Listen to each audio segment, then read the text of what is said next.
Donald Trump ha adquirido la costumbre de amenazar con subidas de aranceles a todo aquel que no le sigue la corriente en sus decisiones o en sus anuncios. Las subidas de aranceles ya saben ustedes que complican el comercio internacional, y si son imposiciones de ida y vuelta, ahora las pongo, ahora las quito, pues la imprevisibilidad se convierte en norma, y la imprevisibilidad es lo peor que le puede pasar a los mercados. Por eso, en Davos, en el Foro Económico Mundial recientemente celebrado, los ricos del mundo no le han hecho mucho caso a Trump en su afán por volver a manufacturar en Estados Unidos, porque se temen que cuando venga el siguiente presidente sus inversiones se vayan a la porra. Con este panorama, Europa, que otra cosa no, pero mercado sí que es, ha decidido apretar el acelerador y buscar mercados alternativos que orillen la dependencia que ahora tenemos de los Estados Unidos. Y los objetivos han sido dos, con desigual suerte: Mercosur, es decir, Argentina, Uruguay, Paraguay y Brasil, y la India. Así que hoy nos interesa saber en qué nos va a afectar todo este berenjenal, todo este jaleo comercial mundial en los próximos años, a los europeos y a los españoles en particular, y bueno, y si ya queremos precisar un poquito más, a los valencianos. Contamos con un panel excepcional de expertos. Hemos tenido la fortuna, ha sido una conjunción interplanetaria que diría Leire Pajín, los hemos concentrado a los cuatro en un mismo día y en un mismo sitio. Don Joan Calabuig, que es director de Asuntos Públicos de Llorente y Cuenca, además de muchas otras cosas, que es, ha sido y seguramente será. Señor Calabuig, muy buenas tardes. Hola, muy buenas tardes. Usted todavía está en edad de merecer más cosas. Encantado de estar aquí. Bueno, ¿esto nos va a afectar mucho a los españoles, a los valencianos, a los europeos? Yo creo tipo de acuerdos? Yo creo que en general los acuerdos lo que aportan sobre todo es estabilidad, previsibilidad, y por tanto eso siempre es importante para el incremento de las inversiones, para el incremento de las exportaciones y de los intercambios comerciales, y por lo tanto es positivo para el desarrollo económico y también del empleo. Piense usted que las empresas exportadoras valencianas, que son muchas por cierto, sí, son las que ofrecen precisamente los empleos más estables y con sueldos más elevados, y por lo tanto yo creo que este tipo de acuerdos son muy importantes en un mundo que se ha vuelto lleno de incertidumbres y de dificultades y de imprevisibilidad. Y por tanto yo creo que es bueno, da estabilidad y da seguridad. Son dos acuerdos muy distintos, desde luego, y los dos se venían trabajando desde hace muchísimos años. Seguramente Donald Trump ha contribuido, ha sido el acelerador, ¿no?, para que esta explosión se produjera en estos momentos, o estas dos explosiones. Saludo también a don Rafael Ripoll, que es director del Instituto de Estudios Europeos de la Universidad Católica de Valencia, of Council Andersen. Señor Ripoll, muy buenas tardes. Buenas tardes. Para usted también es determinante que se firmen estos dos acuerdos ahora para el futuro comercial nuestro. Español y valenciano, sí, lo han sido siempre. Todos los acuerdos comerciales han generado en la historia de la humanidad riqueza, y en la medida en que se cumplimenten o se acompañen de la suficiente reciprocidad y respeten este principio, no solo riqueza, sino también estabilidad.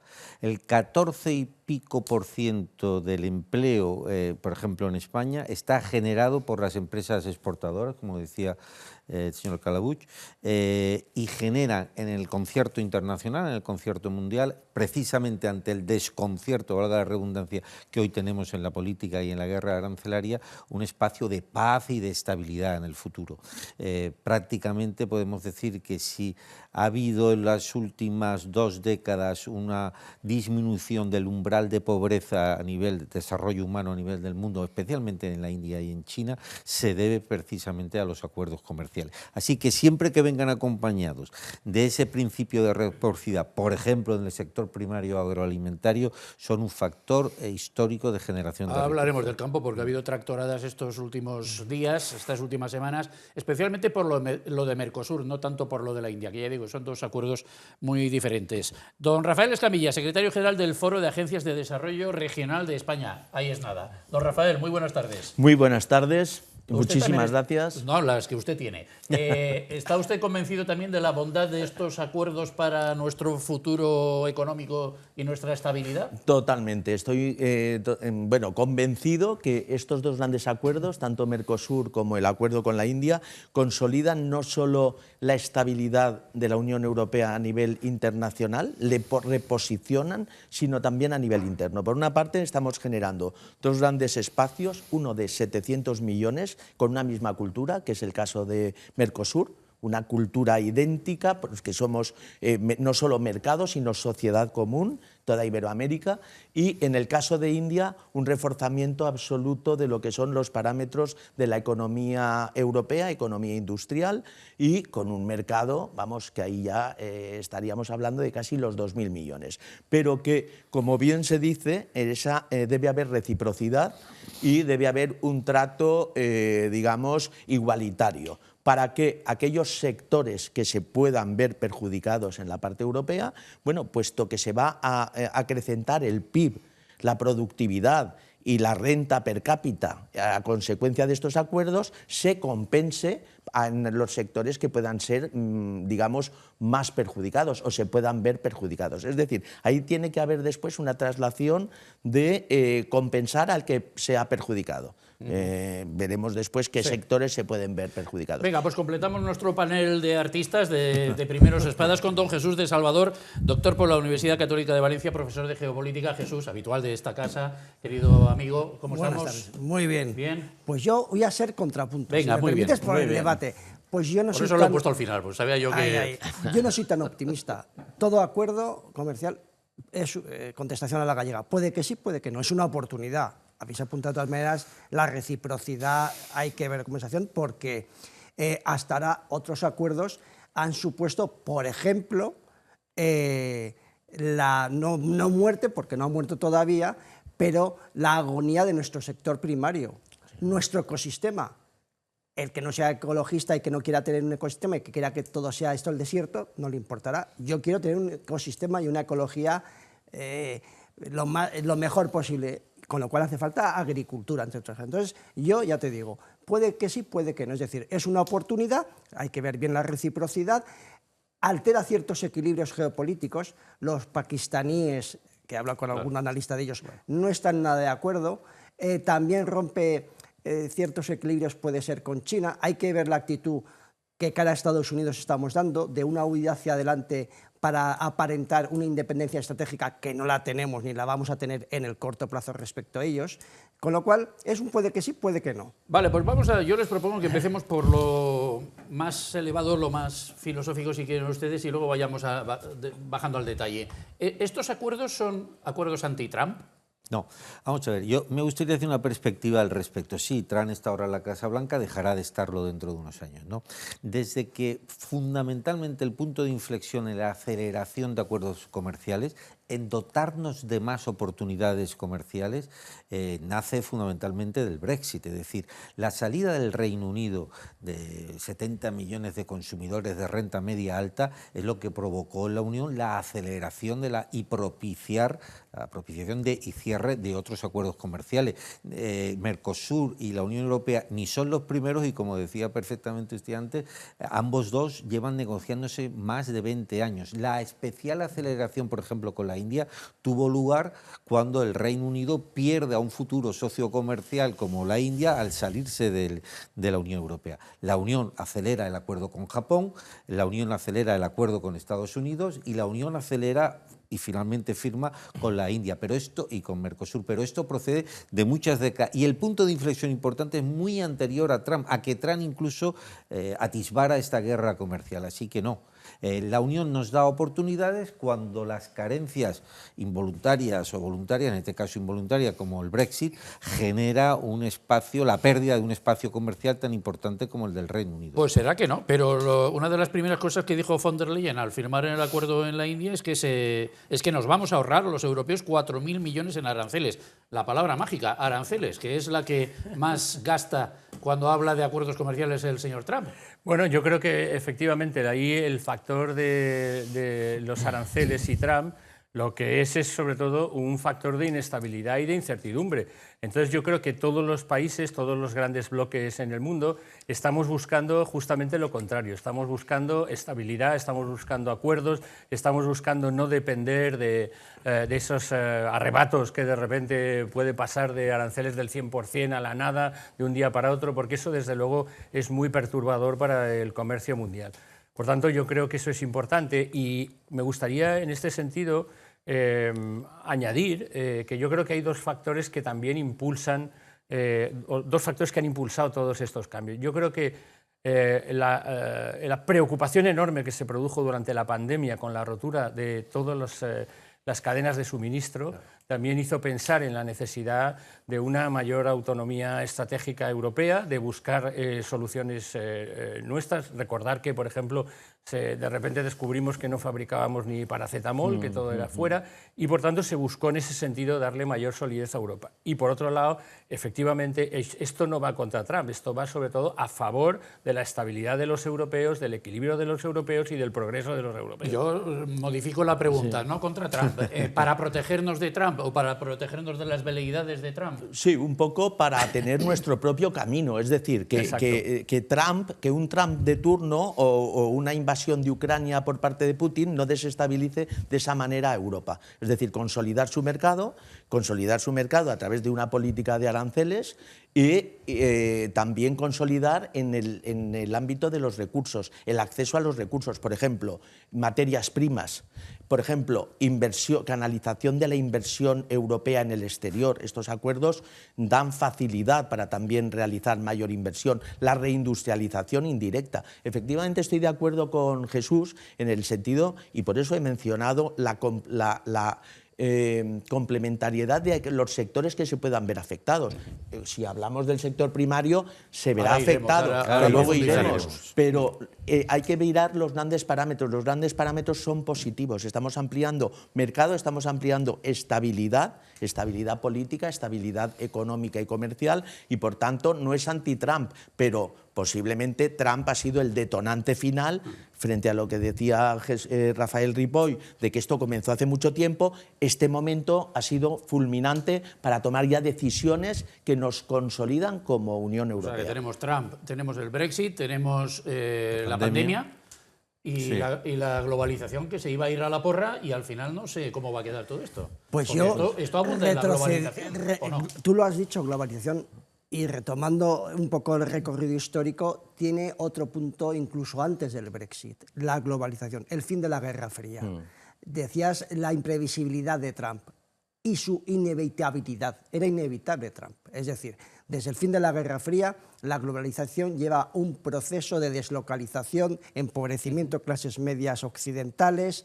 Estados Unidos, que es el líder militar del mundo y es el que ha mantenido el sistema hasta este momento, se empobrece y China crece. Y era inevitable que surgiera un Trump, y por eso lo han votado los americanos, porque se han ido empobreciendo, con lo cual dicen, el sistema que se ha montado global no me sirve. ¿Y cómo lo empieza a rectificar? Aparte de que es un exabrupto y cómo actúa, aranceles, como decía Joan Calbuch, aranceles. Pero es que nosotros ponemos aranceles. ¿Qué porcentaje de aranceles hemos puesto a los coches chinos? Es Europa entre un 50 y un 100%, con lo cual nosotros somos arancelistas también. Europa pone aranceles también. No digamos, Trump pone aranceles, nosotros también. Lo único que cada uno protege lo que quiere. El coche chino tiene aranceles, con lo cual pues nosotros ponemos aranceles también.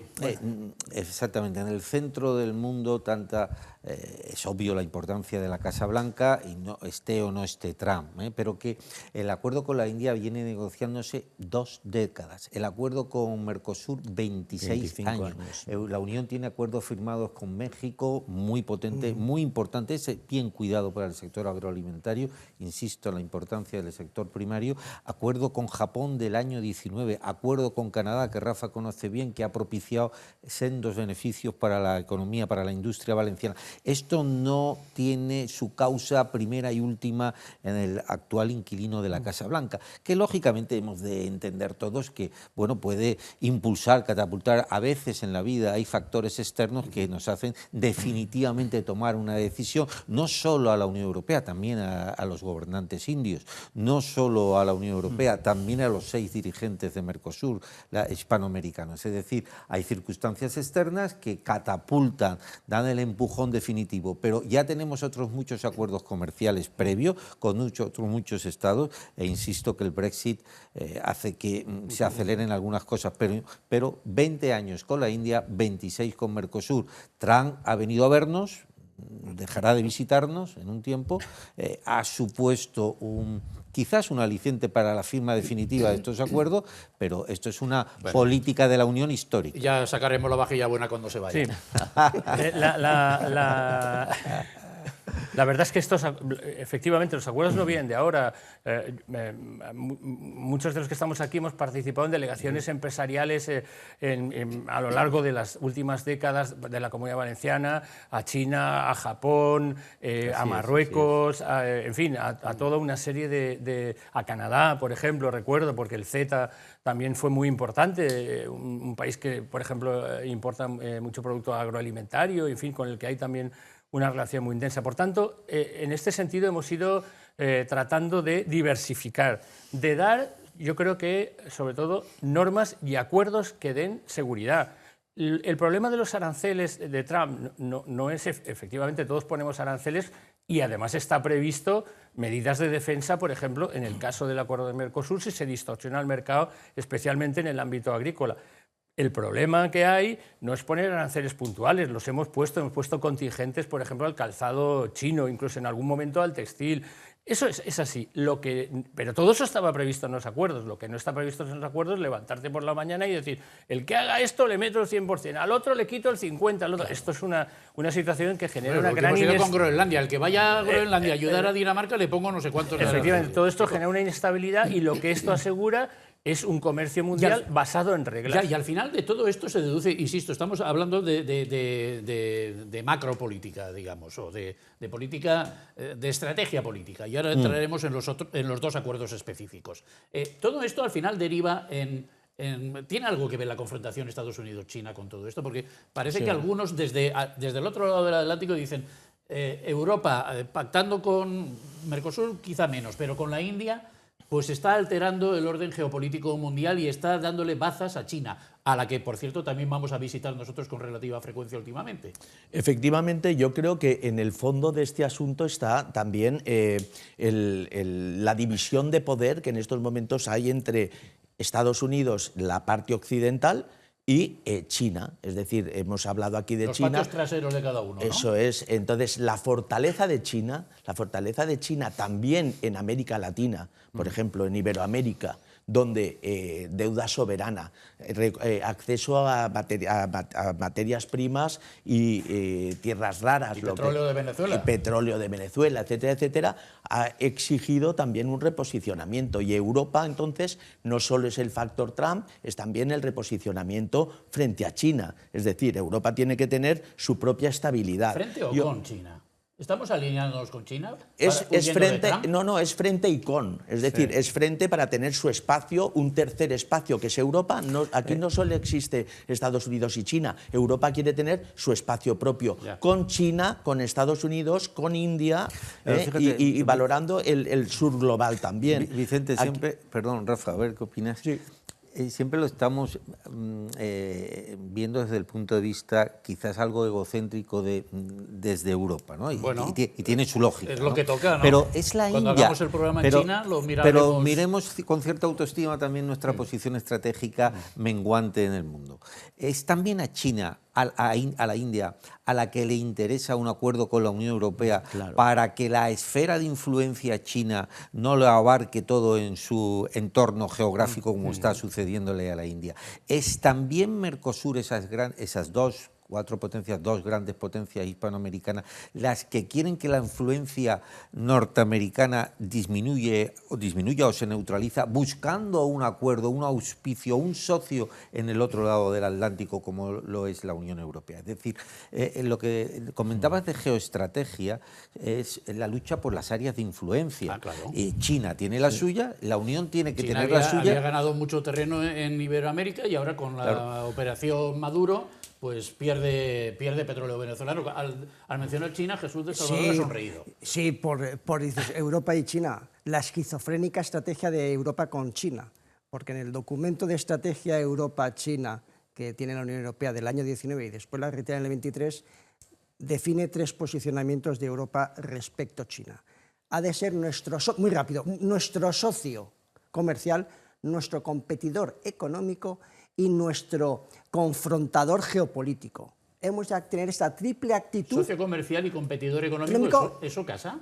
No, y aparte confrontador geopolítico, porque según dice esa estrategia europea, propugna un modelo geopolítico contrario y antagónico a lo que somos nosotros, con lo cual es un cierto posicionamiento esquizofrénico. Demócratas no son, pero vamos, ya, socios comerciales y confrontados. Bueno, no, es que es un 3 en 1 que es un poco curioso. Yo creo que aquí... Tenemos que ir a publicidad enseguida, vale. Muy rápido. Bueno, yo creo que aquí no se trata tanto de confrontación como de consolidación de la autoestima de ser europeos con recuperación de industria propia. Nos desindustrializamos durante la globalización y ahora estamos buscando volver a reindustrializarnos. Venga, pues después de publicidad empezamos, si les parece, por India y luego dejamos para el último bloque Mercosur.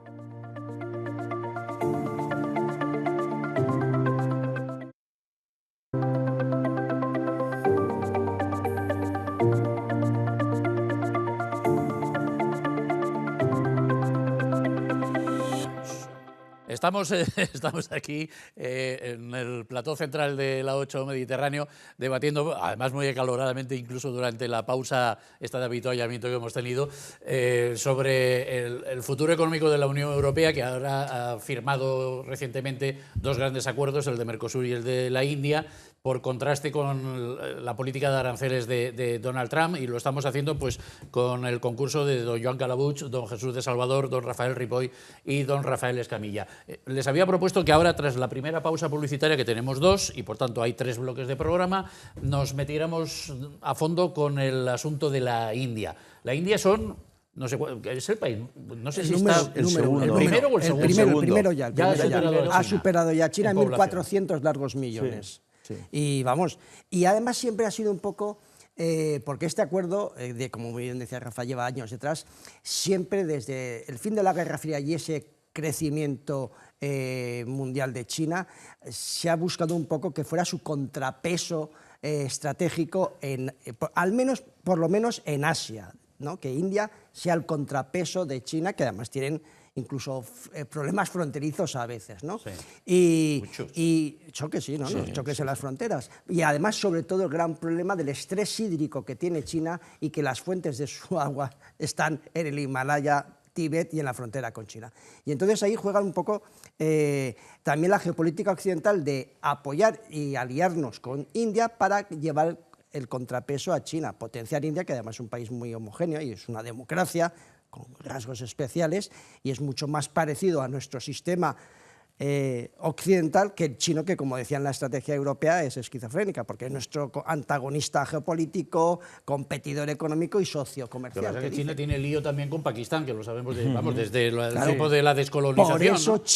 China está aliada con Pakistán y hay un corredor comercial que está montando, pasando cerca de Afganistán. Bueno, sí. Una serie de complejidades. Y eso empuja a India a Occidente. Claro, y India, con Arabia Saudí e Israel, está propugnando otro corredor comercial hacia Europa. Las esferas de influencia son absolutamente movibles y permanentes. Nosotros vemos que efectivamente hay estrés fronterizo entre China y la India, sobre todo por las reservas de agua del Mar Amarillo, etcétera, el estrés hídrico del que hablaba Jesús, pero ellos ven que tenemos un lío en el continente, se llama la invasión de Rusia a Ucrania, y eso genera una desestabilización institucional en lo que ellos llaman continente europeo. Pero India no tenía también algunas cositas con Rusia. Permanentemente. O sea, por ejemplo, en el tema de Ucrania no apoyaba más a Rusia permanentemente que a Occidente. Sí, por lo tanto, siempre porque ha hecho negocio. Porque nos revende el petróleo ruso y gas ruso a Europa. Siempre hay circunstancias sobrevenidas de este tipo, las había antes de Cristo, en la Segunda Guerra Mundial, antes de la Primera Guerra Mundial, con con otro nivel quizás de Usted es que menor... tiene mucha experiencia. Sí, no, pero quiero decirte que esto es una permanente. Por eso aquella frase o reflexión que se le achaca a Churchill de que Inglaterra no tiene ni amigos ni enemigos, sino intereses de Estado. Y los intereses de Estado de esta entidad supranacional, la Unión Europea, van teniéndose que adaptar a las circunstancias de cada década, ¿no? Entonces, ahora nosotros tenemos que buscar un elemento neutralizador en Asia, y Asia, India, tiene que buscar un elemento neutralizador en Occidente europeo, y por eso también a ellos les interesa el win-win con este acuerdo con la Unión Europea. Vale, ¿qué ganamos y qué perdemos con este acuerdo? Bueno, yo creo que en el caso de la India, evidentemente en la India hay mucho por hacer en todos los sentidos. Yo creo que este tipo de acuerdos nos puede permitir, por ejemplo, pues, contribuir al crecimiento en muchos ámbitos como las infraestructuras, la maquinaria. No lo vamos a poner ave, ¿no?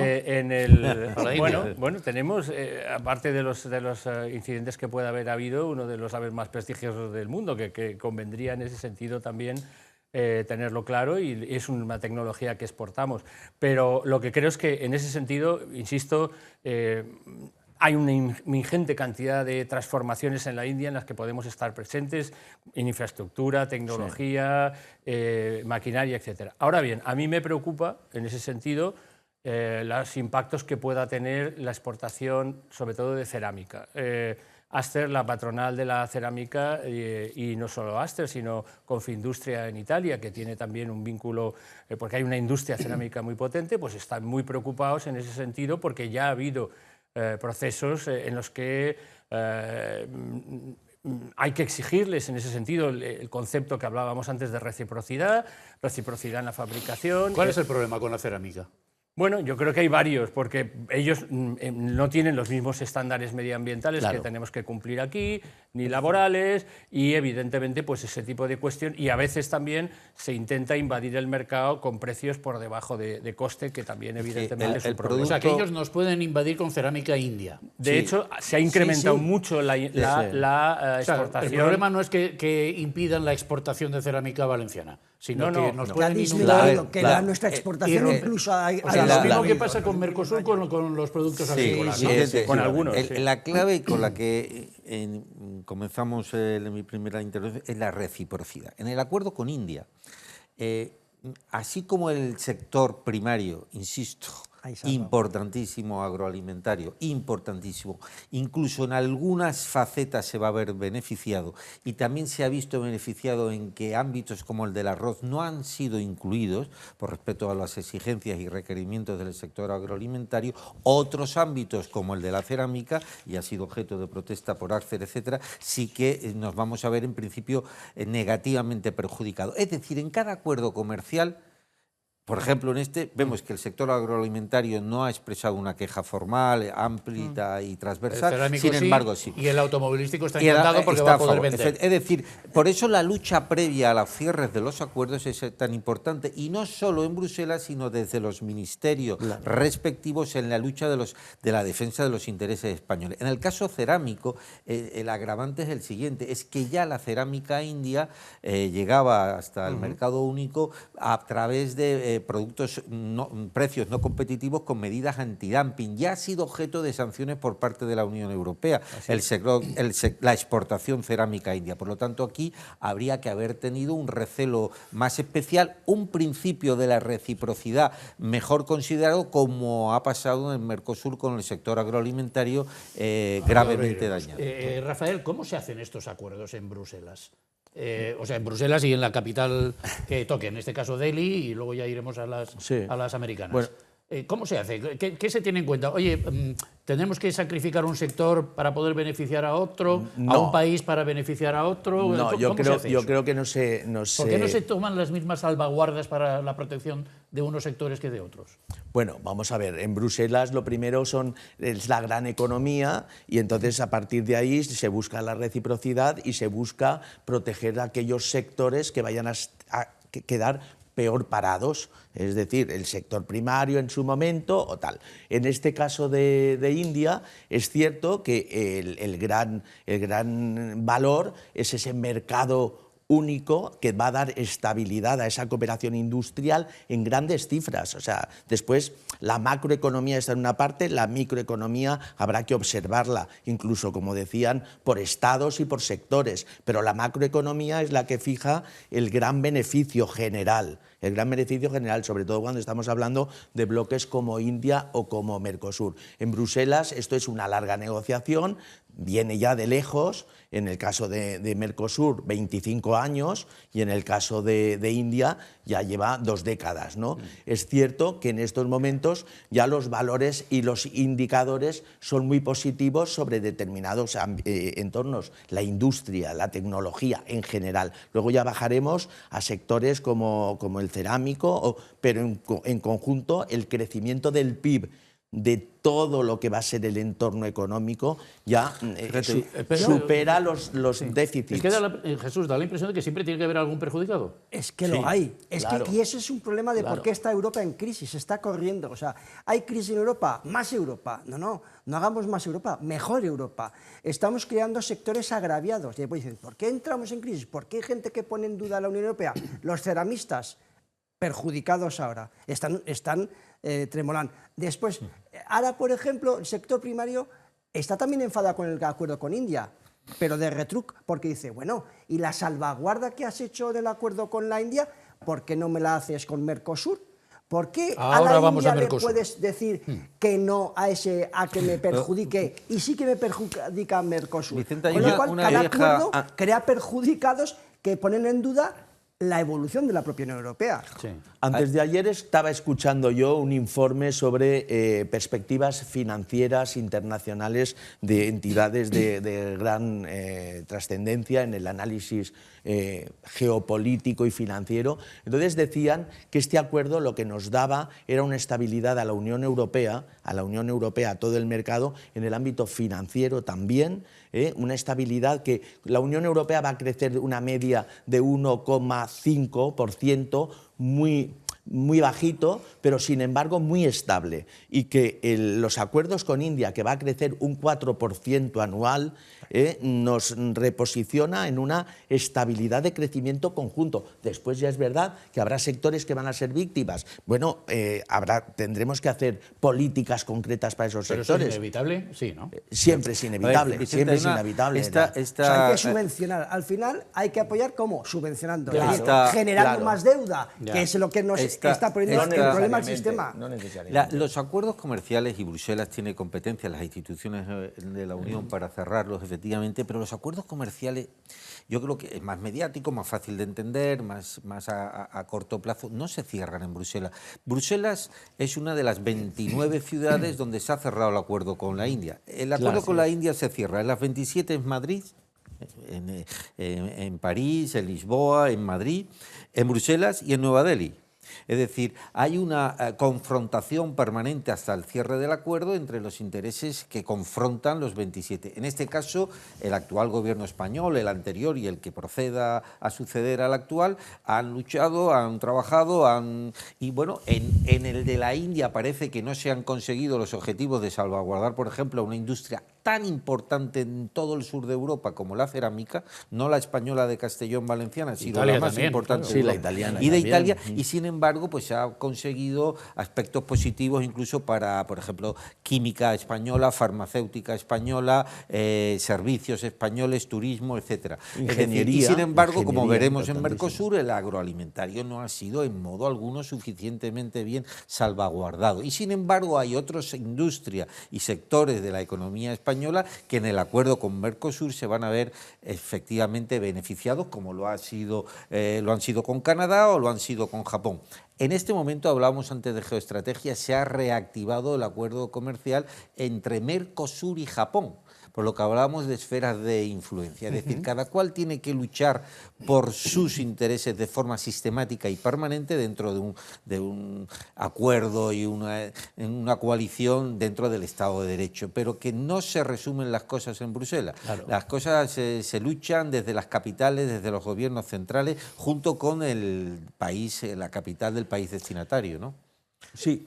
Sí, Rafa. Y además están también las barreras no arancelarias, es decir, que estamos hablando de aranceles, pero luego, por ejemplo, en el caso de India, Europa va a poder jugar también con las barreras no arancelarias, por ejemplo, en tema medioambiental o de producto fitosanitario, etcétera, etcétera. Es decir, inversiones, cuestiones de movilidad y marco regulatorio. Es decir, en estos acuerdos comerciales, recordemos que en la última década no se incorporan solo aspectos puramente comerciales, también acuerdos de inversión recíproca con India, en infraestructuras, como decía Joan.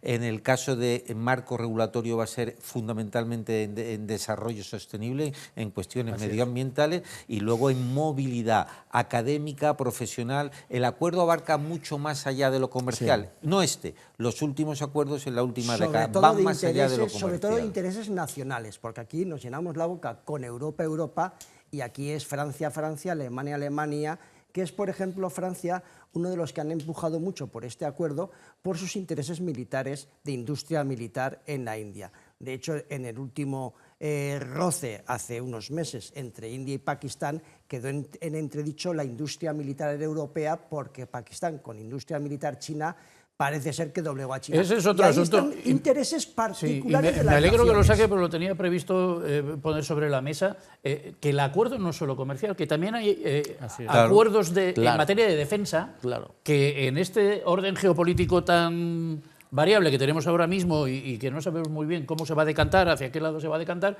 pues a lo mejor esto también acaba teniendo alguna relevancia, ¿no? Sí, los acuerdos, económica en los 800.000 millones de euros que hay que gastar de más en defensa en la Unión Europea en los próximos años. 800.000 millones de euros más que se ha comprometido la Unión Europea en gastar más frente a Trump. Insisto, los acuerdos comerciales ya no son puramente comerciales, sino que afortunadamente incluso tienen mucha dimensión académica, de movilidad social, etcétera. Y lógicamente, es decir, el que Francia o Alemania... Pero académica, perdóneme, señor Ripoll, hace nada hablamos con el señor Montserrat, catedrático de la Politécnica de Valencia, porque acaban de firmar un acuerdo con China. Correcto, es un gran acuerdo. Los acuerdos académicos... problemático acuerdo. Un gran acuerdo. Son con quien se ponga por delante, no necesariamente con los aliados con los que se está que lo han obligado a romper conformando un eje. Efectivamente, pero que por supuesto, ya le digo, movilidad permanente y lucha por los intereses de cada uno en los 5 continentes. Es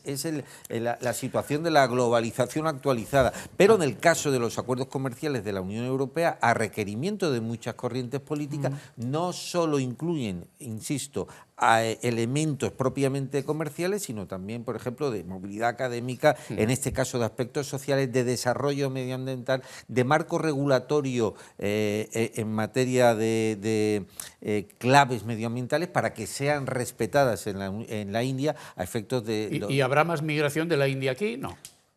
No necesariamente. De alto nivel, tipo ingenieros cualificados, etcétera, sí. De alto nivel, como ha habido en Estados Unidos, por ejemplo, no esa correlación, efectivamente, tecnología, es decir, tecnólogos mayoritariamente. Y luego, en el ámbito de la defensa, efectivamente, están los intereses nacionales, está la necesaria política para reforzar la defensa europea, pero toda esta política de grandes acuerdos también reposiciona. Por ejemplo, Europa está gastando 3 veces más que Rusia en defensa. Sin embargo, lo que no tenemos es una gobernanza de la defensa. Entonces, estos grandes acuerdos también, además de los intereses nacionales, refuerzan el interés global de una gobernanza, por ejemplo, en reutilización de la defensa, en reorientación de la defensa para una mayor eficacia. Efectivamente, lógicamente, cada país defiende sus intereses y, por ejemplo, en el caso de Mercosur, al final el pacto, por ejemplo, para que se sumara Italia ha sido porque ha pedido el reforzamiento de la PAC, que no se reduzca... Ahora vamos con Mercosur. No, pero vamos, quiero decir, por poner un ejemplo. Pero Europa en sí mismo, además, es un gran agente transformador en el mundo. No solo es que ayuda, por ejemplo, al desarrollo académico, sino que muchas veces este tipo de acuerdos, como decía Rafa, incluyen elementos que son muy importantes, por ejemplo, de transformación medioambiental, de cambios para que se proteja más el medio ambiente, para que se utilicen productos químicos menos dañinos. Incluso en algunos casos se han introducido ya elementos referidos a los derechos humanos, a los derechos laborales, es decir, que van incorporándose mucho más allá de lo que es el mero elemento comercial, y yo creo que en general esa presencia de Europa lo que está haciendo que ya es no un se harán mundo vaqueros mejor, ¿no? por 2 euros en la India que luego compramos los europeos. Y No solo. Rafa apunta una cosa muy bien de la académica, pero muy bien los acuerdos académicos con India, muy mal con China. En Europa, universidades europeas que tenían acuerdos con China los han roto por el desarrollo de la inteligencia. La Politécnica al revés. Bueno, ya veremos cómo evoluciona, porque además la Politécnica ha hecho un acuerdo con justamente una de las universidades que son los 7 hijos de la defensa nacional. Son 7 universidades que están totalmente implicadas en la industria militar china y pues bueno, son desarrollos militares, toda su producción intelectual, con lo cual ya veremos esos acuerdos hacia dónde van y cómo terminan. Porque en Europa ha habido universidades que tenían esos acuerdos y los han tenido que romper con China. O sea que es todo muy complicado. Que los chinos van detrás de la tecnología de la Politécnica, de lo que se investiga en la Politécnica. No, totalmente. De hecho, uno de los coroneles chinos que son desarrollos de la política aeroespacial china, una de las cosas que consta en toda esa investigación de robar tecnología occidental, recuerdan los americanos esos informes que estudió en la Universidad de Barcelona, diciendo, como ejemplo de cómo se roba tecnología occidental. Los americanos nos tienen muy monitorizados ese tema. Sí. En este sentido del robar tecnología es importantísimo el espacio de la protección de la propiedad industrial e intelectual. No es lo mismo China que India, por ejemplo. Hay un factor que va a reforzar a Europa y es que sus pactos con India son mucho más respetuosos en una materia tan importante como es la propiedad industrial, la propiedad intelectual, con los que China, vamos, no hay nada que hacer, porque los parámetros son distintos. India tiene ese concepto británico adquirido en lo que es su regulación e India respeta de otra forma la propiedad industrial. La propiedad industrial es básica para Europa, porque Europa siempre se ha regocijado de esa protección de los derechos, de las patentes, de las marcas en el bloque occidental. China ha roto todo ese espacio. E India, por ejemplo, el reforzar un acuerdo con India, con 2.000 millones, con unas oportunidades de producción, ingeniería, etcétera, etcétera, bueno, el tener una cobertura en el ámbito de la propiedad intelectual o industrial es importantísimo. ¿Por qué están tan contentos en el sector automovilístico? Bueno, hasta ahora, por lo visto, las marcas europeas vendían un 4% de lo que se vende en la India de coches, con aranceles del 110, que van a bajar al 10%, pero solo para un máximo de 250 vehículos que podemos venderles al año. Entonces, alguno me decía, alguna persona con la que he hablado últimamente... 250.000 serán. ¿Qué he dicho? 250. No, pues no, con el 1000 detrás, sí. Gracias. 250.000, sí. Podemos vender hasta 250.000 con esos aranceles reducidos. Bueno, pues alguna persona me decía, si nosotros no vamos a venderles coches a los indios, serán los indios los que nos vendan coches a nosotros, de esos baratitos. Bueno, hay una clase media emergente en India que quiere producto occidental, que está valorando la marca occidental de vehículo europeo, alemán. En síntesis, de nuevo, que me están diciendo que nos toca publicidad. Claro, venderán los alemanes Mercedes y BMWs. Nosotros, que producimos coches más utilitarios, más económicos en España, que somos el segundo potencia en Europa, somos los que igual salimos perjudicados. Venga, pues hemos ido de norte a sur, así que después de la publicidad, Mercosur.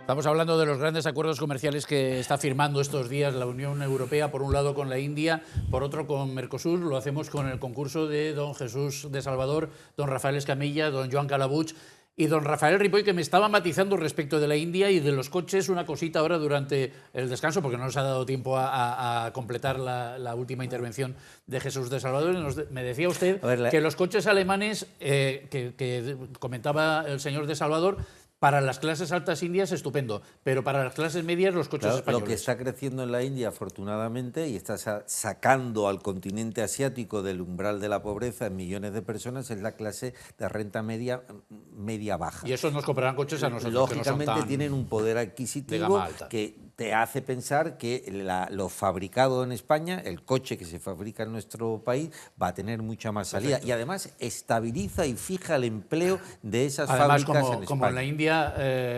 manda Modi, que jugó en el Real Madrid. Sí. No, eso es Modric, perdón. Y aparte, en la India Modi no sigue los acuerdos de Kioto. O sea, no sigue, con lo cual... Los de CO2. Claro, los de CO2, con lo cual nuestros coches de combustión, que en teoría los teníamos que matar en el 2035, caso es que como Trump ha puesto una enmienda a la Agenda 2030, nosotros ya hemos replegado velas. Y vamos a seguir construyendo, ¿no? Parece de combustión.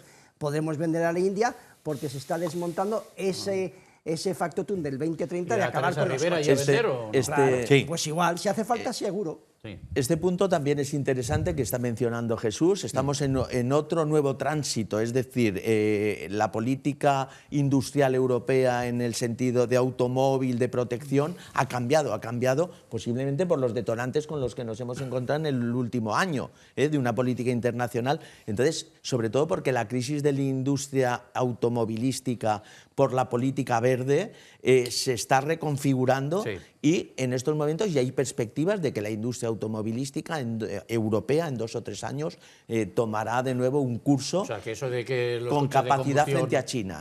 Tenían los días contados, pues eso es. No, parece ser que nos están remontando a si no nos quedaremos sin tiempo para nuestros hermanos americanos. Vale. A ver, de entrada, ¿Mercosur son 4 países o son 6? Yo tenía entendido que son Argentina, Brasil, los 2 grandes, Uruguay, Paraguay, los 2 anexos. Sí, son los 4. ¿Y alguno más? No, esos 4. Son los 4. Luego tiene un grupo de países que son observadores. ¿Y Chile por qué no está ahí nunca en estas cosas? Bueno, porque ahí Chile tiene un acuerdo propio. Tiene un acuerdo europeo. Chile es un acuerdo próspero, eficaz, ya renovado. Funciona mucho mejor Chile que el resto de países. Entonces no le interesa.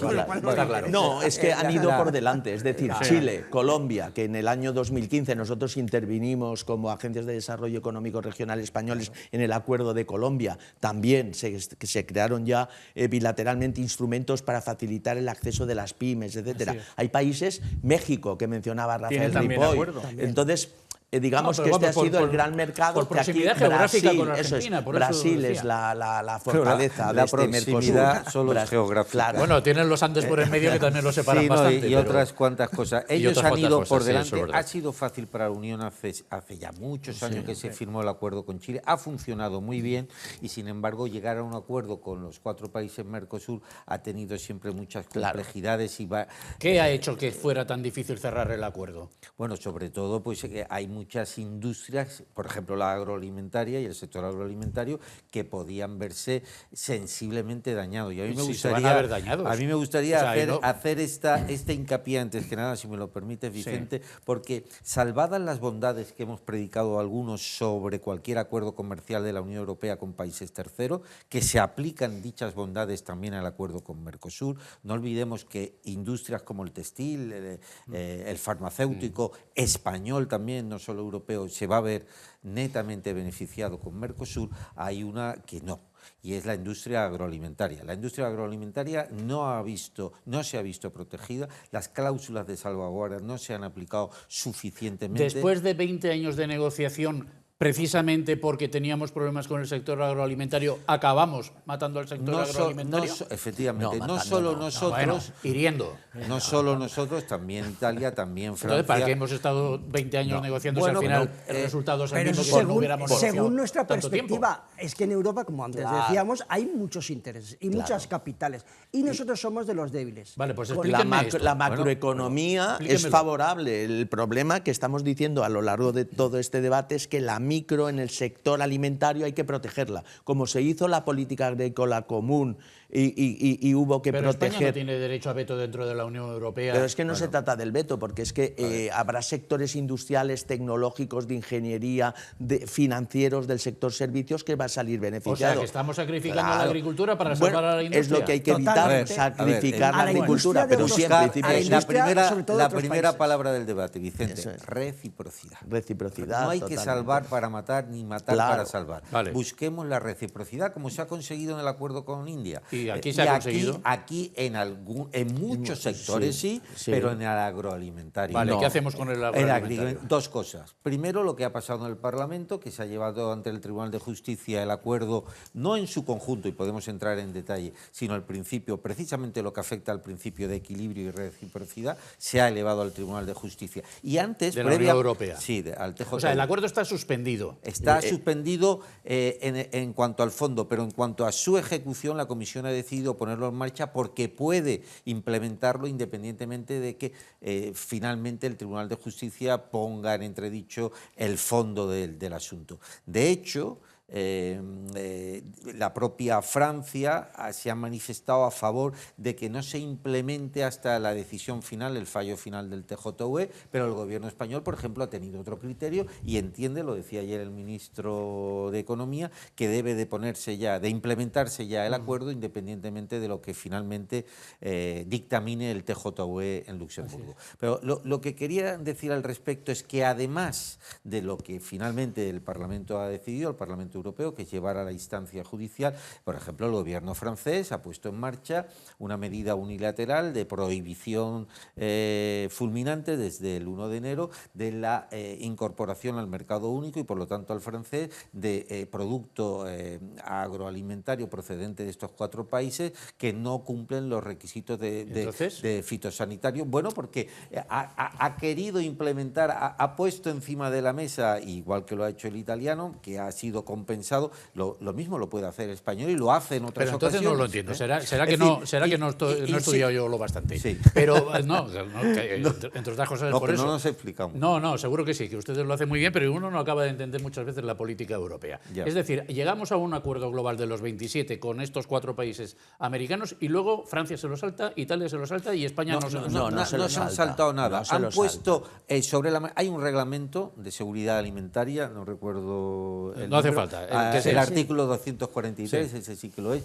en virtud del cual los estados pueden poner como medidas de urgencia cláusulas de salvaguardia a la implementación de los acuerdos. Nadie se salta nada, y menos Francia o España, que son absolutamente ortodoxos con el cumplimiento de la legislación. Pero en circunstancias especiales, Francia ha entendido que su sector agroalimentario es gravemente dañado y ha ¿Y España no lo ha entendido? Bueno, pues No, es que ese es el problema. Después de los Por tractores eso- de estos por días. eso- Termino, Vicente, por eso ha estamos considerado por y ha eso primado. está Europa en crisis, por la hipocresía. Por la hipocresía decimos, no, aquí Europa todo, no, pero después cada uno hace sus salvaguardas.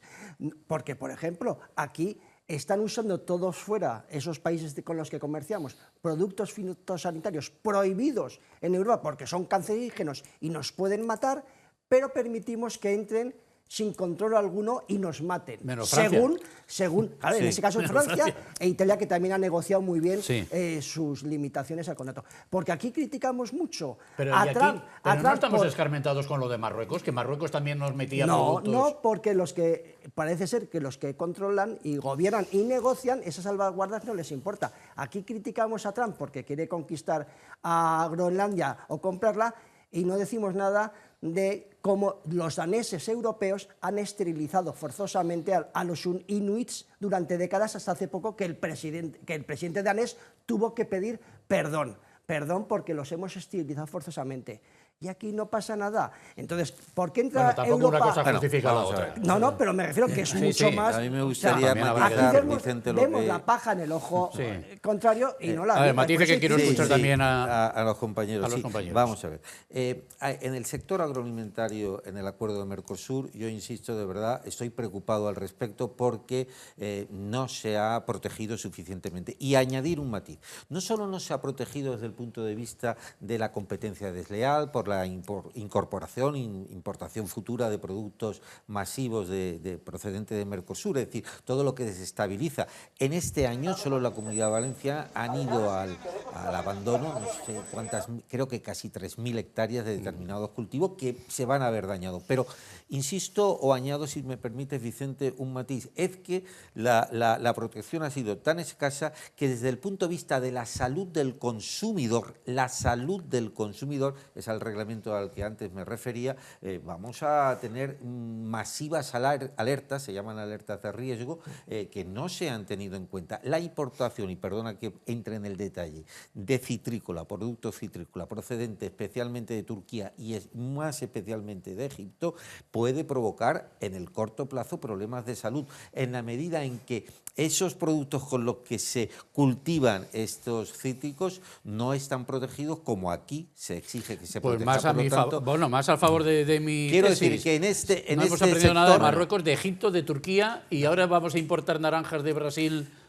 Quiero poner el punto y termino añadido con en criterios que no son europeos. Exactamente, y por eso creo que Vale. está en manos del Estado miembro España y en el conjunto del Consejo Europeo de reequilibrar, y yo creo que el haberlo llevado al tribunal puede ayudarnos en esto, en que la implementación final se adopte previamente a ella una salvaguardia. Esto de la protección del campo, especialmente en España, el resto de países mediterráneos, pues me imagino que 3/4 de la misma, es que no se acaba de entender. Pero estábamos poniendo imágenes también mientras hablábamos de las manifestaciones de los tractoristas, de los agricultores valencianos del otro día, con algunos carteles que dice trasvases en Marruecos sí y aquí no. O sea, es que, vamos a ver, la política hídrica que desarrollemos o ayudemos a desarrollar en Marruecos, la que no queremos hacer aquí en España, que también nos vendría para la protección del campo, pues tampoco se acaba de entender. Pero bueno, centrémonos en la medida de lo posible en Mercosur, mira, sobre esto, que es lo que nos congrega hoy. Quería introducir algunos otros elementos. En el acuerdo de Mercosur sí que hay elementos para el control de los productos fitosanitarios, sí que hay elementos o instrumentos, mejor dicho, para interrumpir las importaciones en el caso de que se pueda producir una disrupción importante en el mercado europeo. Sí que hay toda una serie de cláusulas para que vayan transformando también su actividad agrícola y adaptándola a los estándares que nosotros tenemos. Sí que hay elementos en los cuales, por ejemplo, se obliga a paralizar o a evitar la ampliación de la deforestación que se está produciendo en distintas zonas de Latinoamérica, y por tanto sí que hay toda una serie de elementos de defensa. Otra cosa, evidentemente, es que la agricultura, sobre todo en algunos sectores, cereales, vacuno, por ejemplo, pues son amenazas reales porque ellos tienen ahí una producción importante. Por otro lado, hombre, puede producirse algún elemento en el tema del uso de determinados productos prohibidos aquí, pero, a ver, no pensemos que ahora esto va a provocar un cambio radical. Ya importamos de Latinoamérica, de esa zona Mercosur, 50.000 millones cada año, y desde luego importamos también productos alimentarios que se desarrollan en España, en Europa, está en el mercado europeo con toda normalidad. Quiero decirte que no tenemos que esperar una catástrofe en ese sentido. Pueden haber, evidentemente, más riesgos y más problemas. Y yo, sobre todo, me gustaría introducir un elemento importante, porque a veces a mí me desespera un poco este tema del reproche constante a la Unión Europea en relación con el tema de la agricultura. Y quiero dar un dato que a mí me parece que es muy evidente.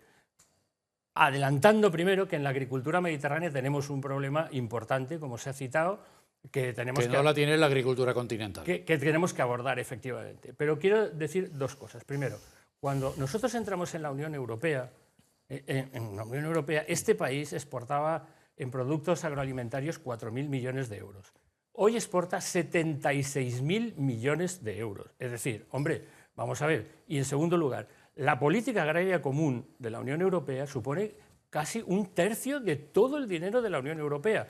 Es verdad, y yo creo que es importante, hacer las adaptaciones necesarias que tenemos que hacer nosotros también para que la agricultura mediterránea se vea beneficiada como otros sectores. A ver, Rafael Escamilla. Sí. Bueno, yo tengo una vocación más industrial, el sector primario ya se ha dicho lo suficiente, está claro, pero Mercosur va a reforzar totalmente la cooperación industrial, la cooperación tecnológica, no es que va a reforzar, consolida lo que ya se ha iniciado. Hemos hablado de que la Unión Europea está trabajando con Chile de una forma muy estable, con México, con Colombia, con Perú. La red de mapas tecnológicos del Perú se realizó hace 10 años por centros tecnológicos muy vinculados a la Comunidad Valenciana. Es decir, las universidades, la estabilidad o, por ejemplo, la política en propiedad industrial, ¿no? El respeto. Esto va a consolidar, está consolidando ya la internacionalización de nuestras empresas. ¿Cómo? Con cooperación industrial, con implementación real, que genera mayor comercio internacional de otros productos distintos al alimentario y que está reforzando todo el sector de ingeniería y sector de servicios. Por ejemplo, conozco bien Chile, este año el Foro de España-Chile se celebró en Valencia el pasado mes de octubre, de emprendimiento e innovación, fue un foro colosal y salió el tema de la economía circular, el tema de los residuos. La ingeniería española, la ingeniería valenciana, estamos dando soluciones al tema de residuos, de reciclaje y de economía circular en países como Chile o en países como México. Es decir, nosotros en esto, Mercosur viene a corroborar lo que ya estamos haciendo. Hace 10 años la Comisión Europea inició una estrategia de grandes misiones de cooperación industrial y de inversión donde estuvimos con nuestras empresas y estuvimos como entidades. Y hace 10 años comenzó también con las misiones de economía circular ante el gran espacio del reciclaje, de la reutilización, y ahí las empresas valencianas y españolas cogieron muchísima ventaja. Es decir, que superado el debate del sector primario, tenemos que mirar otros espacios. Venga, las universidades, sí. Lo mismo. La interrelación de universidades, es decir, consolida Venga, solo nos muchos quedan espacios. 2 minutos de Muy programa. rápido, por decir algo del buen trabajo de la Unión Europea. Ojo, ha tardado tanto tiempo también con Mercosur por sus regímenes políticos. Es decir, son unos regímenes muy proteccionistas, el kirchnerismo, los americanos, kirchnerismo de Argentina, Brasil, Paraguay, eran mega proteccionistas. Con Chile lo hicimos hace años porque, fruto de su transición de la dictadura a la democracia, era un régimen mucho más capitalista, más comercial, mucho más abierto. Ellos han sido tan proteccionistas que nos ha costado 20 años. Y después lo que comentaba John Kalauch del incremento de venta de hace 40 años ahora es porque el PIB español de hace 40 años que ingresamos en la Unión Europea, ¿no? Ahora también ha incrementado tanto que por eso vendemos más. Pero podría añadir una cosa, somos la cuarta potencia europea agroalimentaria y la 10ª del mundo, quiere decir que no nos va a hacer mal. En un minuto me sintetiza alguno de ustedes qué ganamos y qué perdemos los valencianos con estos 2 grandes acuerdos. Vamos, un minuto cada cual. No, cada cual no, en total. Bueno, pues, yo me brindo el que quiera, pero vamos, en 30 de los 60 segundos creo que todos ganamos mucho en el conjunto del mundo, en los ciudadanos de la Unión Europea, los de España y particularmente los de la Comunidad Valenciana. Me atrevo a decir que por lo mismo que decía Jesús hace un momento, la Comunidad Valenciana en cada acuerdo comercial de la Unión se beneficia mucho más que la mayoría de las comunidades autónomas españolas. Pero hagamos la reciprocidad y salvaguarda suficiente para el sector. Venga, el otro, Rafael. Sí, hay que mantener un poco el equilibrio en aquellos sectores que se vayan a ver perjudicados, pero hay que contemplar que todos estos acuerdos mejoran nuestra economía en su conjunto. A ver las 2 J si nos da tiempo también. Bueno, yo creo que sobre todo Mercosur y la India nos permiten a la industria valenciana y a muchos sectores de nuestra economía mejorar su posición, y tenemos preocupación por el sector cerámico y por el sector agrícola mediterráneo. Es un ejemplo más de las oportunidades que suponen los acuerdos y un ejemplo más de cómo se tiene que ejercer la salvaguarda a cada país para proteger sus sectores, como han hecho otros países. Qué maravilla. 2 J, Jesús y Joan, y 2 Rs, 2 Rafaeles. Y una V. Bueno, ya ha sido fantástico. Nos hemos enterado de casi todo lo que teníamos que saber sobre nuestra política comercial europea y española y valenciana con la India y con Mercosur. Gracias a los 4 y a ustedes, señoras y señores televidentes. Como siempre les digo, gracias por la atención prestada y queden ustedes con Dios.